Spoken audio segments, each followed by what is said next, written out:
Учурда салык кызматынын алдында негизги маселелердин бири болуп бул ККМ маселеси эсептелип атат.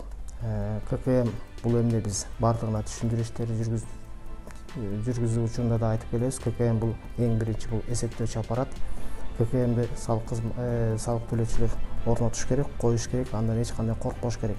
Бул эми белгилүү болгондой 2020 жылдын 1-июлунан тартып Кыргызстанда негизинен жаңы стандарттагы ККМдер колдонулуш керек. Жаңы стандарт дегенибиз бул ККМ онлайн режиминде ошол ар бир кассалык аппаратта кандай чек урулган болсо, ошол онлайн режимде ошол маалымат биздин салык кызматынын серверине келип түшүш керек.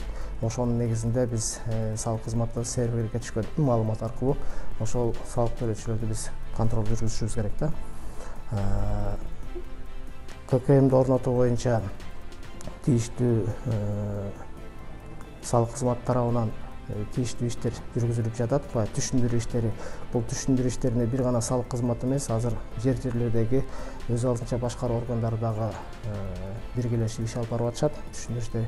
Мына белгилей кетсек, өткөн жылдын 2021 жылдын ушу сентябрь айында жалпы салык кызматында каттоодо турган ККМ аппараттарынын саны 20 миңдин тегерегинде болчу. Ал эми бүгүнкү күндө 44 миңден ашты да. Эми бул эффектиси дагы оң жагын берип атат. Кандай эффект болуп атат? Мисалы үчүн 2021 жылдын 2 айына салыштырмалуу 2022 жылдын 2 айында мисалы үчүн урулган чектердин суммасы көбүрөөк, 20 миллиарддын тегерегинде. 20 миллиардтан да көбүрөөк суммага урулуп атат да. Бул эмнени билгизип атат? Ошол контролдук кассалык аппараттар көбөйүп атат. Барган сайын биздин салык төлөөчүлөр дагы көпчүлүктөрү түшүнүү менен мамиле кылып атышат. Анткени бул эсептөөчү аппарат бул өздөрүнө да жеңилдик болмокта. Эми менен бирге эле мисалы үчүн билесиңер, мурда салык төлөөчүнүн өзүнө гана жоопкерчилик жүктөлгөн болсо, эгер ККМ аппаратын орнотуу боюнчачы, ушул жылдын 1-январынан баштап жаңы салык кодекси кирген. Ошол жерде 128-беренеде атайын көрсөтүлгөн. Эгер соода борборлорунда болобу, имарат ээси болобу, базарларда болобу, эгер ошол соода орундорун ижарага берип аткан болсо, алар ошо ижарачыларга талап коюш керек ККМ орнотуу боюнча келишим негизинде. Мына учурдан пайдаланып, мен ушул биздин салык төлөөчүлөргө кайрылып кетет элем. Ошо ККМди орнотуңуздар. ККМди орнотуп мамлекетке жардам болот, өздөрүнө да жардам болот. Мен жана айтып кеттим, бул эсептөөчү аппарат. Мисалы үчүн канча бир мезгилге канча анын көлөмдө товар жүгөтүүсү болгон болсо, ошо ККМ менен аныктаса болот. Ошондой эле биздин жарандарга да кайрылып кетет элем. Ошо соода сатык жүргүзгөн учурда ККМ чегин талап кылыңыздар. ККМ чек талап кылып, сиз ошо мамлекетке чоң жардам көрсөткөн болосуздар. Анткени канчалык чек көп урулса, ошончолук баягы көмүскөнү биз ачыкка чыгарабыз да, көмүскө экономиканы.